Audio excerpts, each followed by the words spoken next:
এটা হলো x square plus Y.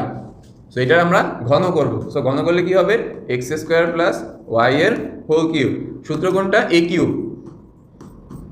Sorry, a cube plus 3a square b. স্কোয়ারের উপর স্কোয়ার কেন হয়েছে? আমরা এক্স স্কোয়ারকে এ ধরছি, প্লাস 3a কত? এক্স স্কোয়ার ইন্টু বি কত? বি মানে ওয়াই স্কোয়ার করতে হবে, তাহলে 3a b square plus b cube মানে ওয়াই কিউব। তো পরবর্তী লাইনে কি করব? এক্স স্কোয়ারের উপর কিউব আছে মানে কি হবে? এক্স টু দি পাওয়ার 6 হয়ে যাবে, এই দুইটা গুণ হয়ে যাবে, ঠিক আছে? Plus 3 into x to the power 4, এই দুইটা গুণ হয়ে গেছে। 3 x to the power 4 into y plus 3 x square y square plus y cube. ঠিক আছে, আশা করি বুঝতে পারছো। জাস্ট আমরা এইটাকে এ ধরছি, এইটাকে বি ধরছি, দেন আমাদের সূত্র কি? এ প্লাস বি এর হোল কিউবের সূত্র, a cube plus 3a square b plus 3ab square plus b cube.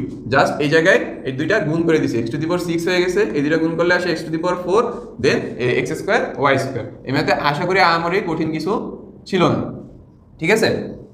পরবর্তী ম্যাথে দেখি যে 5p